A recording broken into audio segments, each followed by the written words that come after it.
केशव, शरीर को दुख या पीड़ा तभी होगी जब शरीर को कोई चोट लग जाए या उसका कोई अंग कट जाए। जैसे शरीर आग में जल जाए, उससे जो पीड़ा होती है वो तो शरीर की पीड़ा है।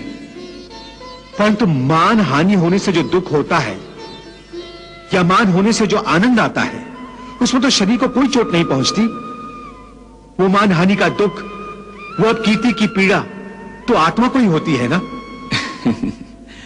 नहीं अर्जुन, ये कीर्ति अपकीर्ति, मान अपमान, ये लाभ हानि, ये जीतने का आनंद अथवा हारने की पीड़ा, ये भी आत्मा को नहीं होती।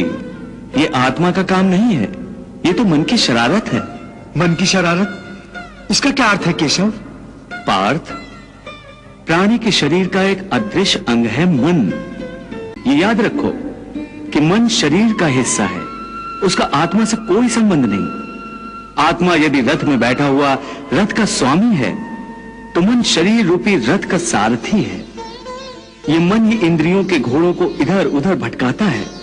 कभी यौवन के आवेश में यही चंचल मन मनुष्य को इस भ्रम में डाल देता है कि वो सर्वशक्तिमान है, वो सब कुछ कर सकता है, वो यहां का राजा है जिसके आगे हर कोई झुक जाने पर विवश है और जिसे हर कोई प्रणाम करता है। जिस तरह दीपक की बाती को दीपक तले छुपा अंधेरा दिखाई नहीं देता, उसी तरह जवानी को उसके पीछे छुपा बुढ़ापा और कमजोरी दिखाई नहीं देती।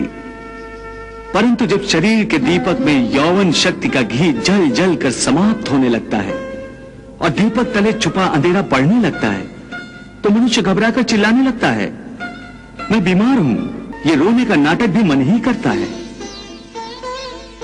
हे अर्जुन, मनुष्य को मैं के घमंड की मदिरा पिलाकर मधोश करने वाला पाखंडी केवल मन है।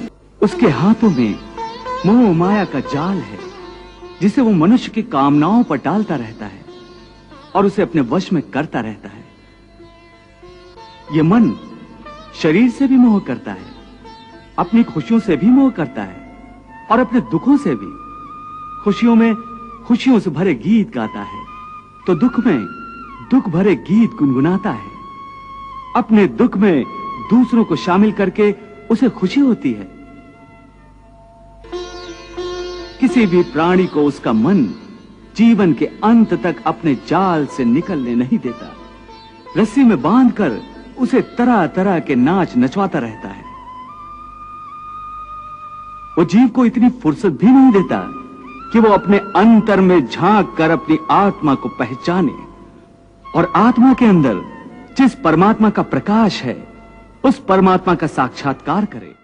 यत्र विश्वम भवति एक नीडम, अर्थात समस्त विश्व एक घोंसला है और हम सब उसी घोंसले के पंछी हैं।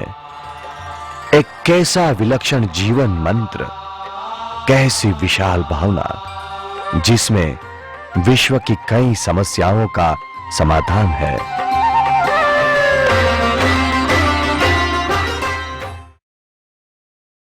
एक व्यक्ति के जीवन की भव्य जागृति समग्र राष्ट्र के भाग्य को बदल सकती है, समस्त मानव जाति के भाग्य को भी।